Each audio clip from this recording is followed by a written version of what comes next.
Yo guys, how you doing? It's me, tomironi123 guys, back with a new series. Today we are talking about the best defenders, the best centre backs in the game that you need in order to take over Foot Champions finals, guys.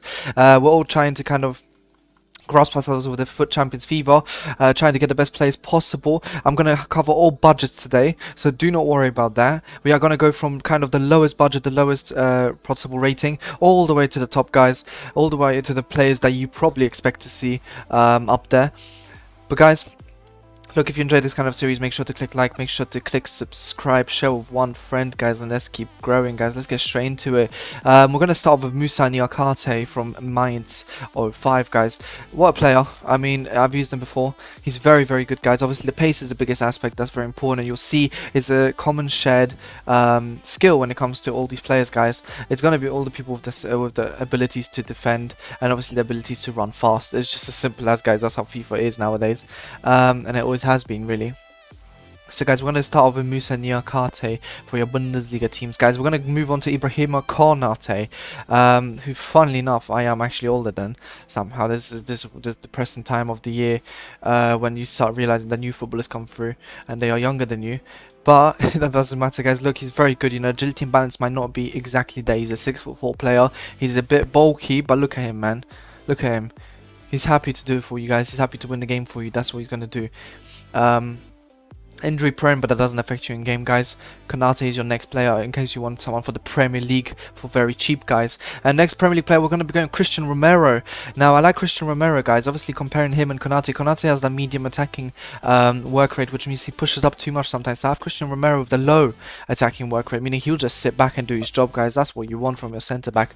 76 pace, better agility and balance than Konate, and he just seems to be a bit better, you know. If you look at stats, obviously, stamina's there. Strength is kind of around the same. Jumping is better for Christian Romero. Aggression's way better for Christian Romero. And look, his defending stats are better as well. He's a top player, and obviously a new signing for Tottenham in real life, guys. Good player to Christian Romero. Next, we're going to be going with Ezri Konsa. Now, I put Konsa above Romero despite his lower rating, just because, guys, the pace that Konsa has is unreal, yeah? And Konsa has this mental thing where he just kind of turns so quickly. He has an ability to just be there at the right moment, at the right time. He's right-footed, he's 3-star weak foot, 2-star skills. Obviously, you don't expect much from your centre-backs in terms of that. But look, guys, Ezri Konsa is a must in your Premier League teams. Now we're going to be going with Abdou Diallo, guys. Another similar kind of player. You know, we're kind of covering the same similar kind of players around the same budget here. Maybe Diallo is an extra 1 or 2k. But I know how many people are building Liga on Uber Eats teams this year. So I want to put in a player there, obviously, that you could be using. Abdou Diallo is a very good player. Left-footed. You know, he's got all the stats. His dribbling's pretty good, you know, in comparison to the other centre-backs, guys. Let's be honest, he's got the best dribbling, I'm pretty sure. Yes, I am correct. He's got the best dribbling. So, oh, bit of a sneak peek there, bit of a sneak peek to the next one. But yeah, guys, moving on to the next one. We're going to be going with Edmund Tapsoba. Now, Tapsoba is weird, guys. He's a weird player this year. For some reason, he's just massive. And I mean, absolutely huge. Like, I know he's 6'4", and I know he's an absolute tower, but it's just his presence, like, around the defensive line is absolutely incredible. He's always there. He's got a very good body style, especially to do with you know, defending. And Edmund Tapsoba is an absolute beast. Yes, he's absolutely impossible to link, guys. He's from Burkina Faso, if I'm correct. He plays for Leverkusen, so Bundesliga links, obviously, but not many people are building Bundesliga nowadays, unless it's to link in Joshua Kimmich. But at the end of the day, Tapsoba is one of those players that you need in your team if you're building that. Now, an ex-Bundesliga player, guys, David Alaba. Now, David Alaba is a bit downgraded by EA this year. Obviously, his pace is a bit gone. He's playing centre-back despite being 5'11", so that is a bit of a negative. That's why he's not all the way higher up the list. But David Alaba is a very good player still, guys. 4-star weak for 3-star skills. He's got very good agility and balance, which really makes up for his inability to kind of be high up in the air. Obviously he can shoot, but I don't know why you would need that, really.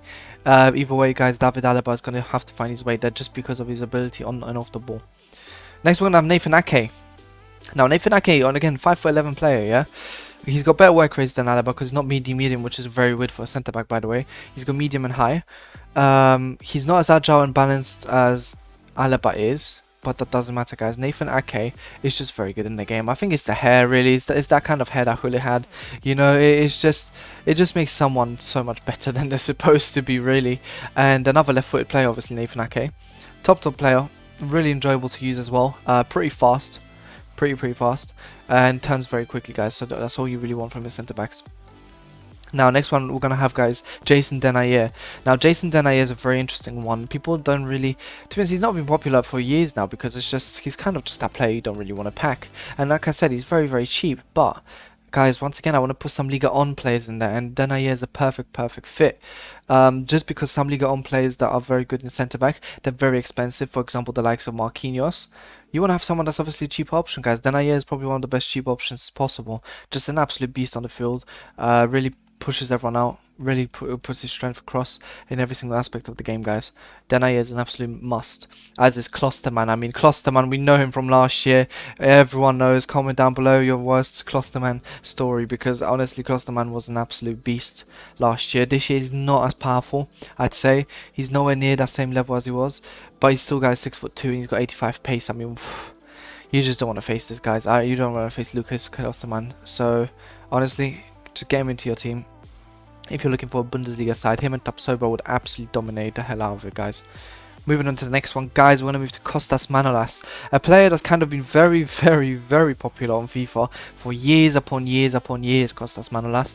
His one funny flaw is always his shooting, which is surprisingly low, considering he actually does score a few goals here and there for Napoli throughout the years. But his jumping is incredible, aggression is incredible, strength is incredible. Manolas, despite being a bit of a downgrade this year, is an absolute beast, guys, and you cannot sleep on him at all. What a footballer. Moving on to Dayos Upamecano. The new Bayern signing, everyone knows he's going to be good on FIFA. You know, I mean, I put him up there because he just feels better than he should, I feel. His dribbling's not really there, like I said, in comparison to the other centre-backs, but don't worry about that, because for some reason, he just seems to perform better on the turn.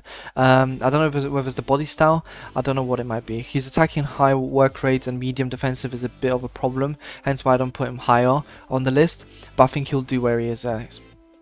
Now, Antonio Rudiger is a very good example of an incredible card this year. His agility and balance is absolutely tragic, but guys, what a card Rudiger is. I swear, whenever he gets a tackle in, the tackle stays like with him. He stays by his feet and it doesn't move away. Rudiger is an absolute joy, very good at passing, obviously, which is always great because you want to start off the attacks really quickly, and Rudiger is one of those players which will be able to do it for you guys.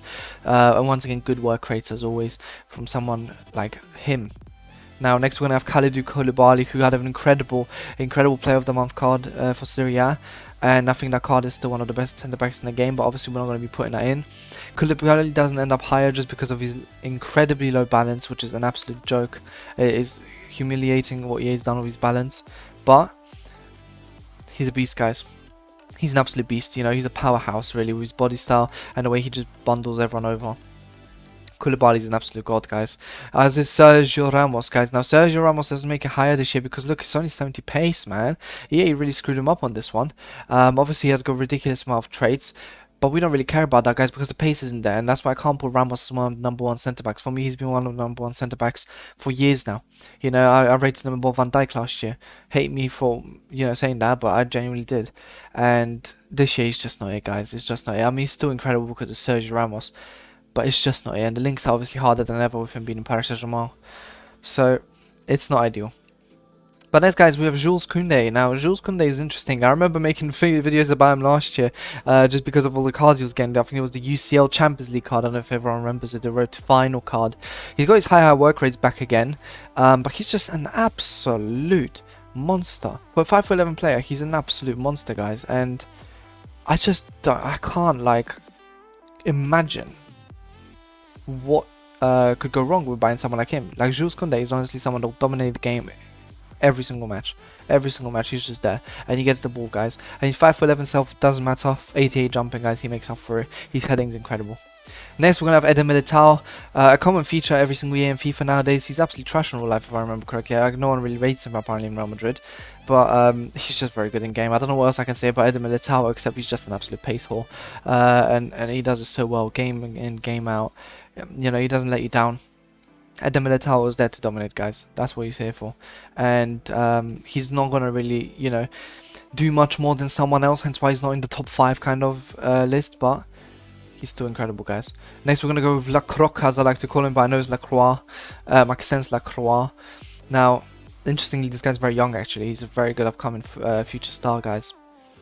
But just look at his card, man. It's just pace upon pace, man. It's like last year, they gave him so much pace, and they decided this year, just how about we make him a gold card, make him hella usable, and also make him super pacey, so that literally no one can deal with it. And that's really what they've done, Lacroix, aka Lacroix. And, yeah, what a player, guys. 88 pace, goddamn, on a centre-back, man. They're honestly taking the piss with that one. He's so fast. He's unreal. Next, guys, we have Joe Gomez, a common feature once again from last year. He's a bit he dropped a bit just because last year he obviously had an injury crisis at Liverpool, but that's okay, guys, because he's such a beast, and I think he's better than Lacroix, just because of his incredible. It's just his body style, really. Lacroix is a bit, I don't know, sometimes he feels a bit like. That 79 rating really comes out, guys. I'll be honest. Joe Gomez has a bit more defensive ability. I mean, by 3. Physical ability's there. The pace is still good, guys. 81 pace is still pretty solid. You know, he's got better dribbling, he's got better passing. So yeah, no, definitely Joe Gomez is one of the #1 pick, guys, for the defense. Marquinhos, big one, guys. Marquinhos is an absolute beast this year. 70k or so for this player. I mean, I'm not gonna even go into it too much because we know how good Marquinhos is.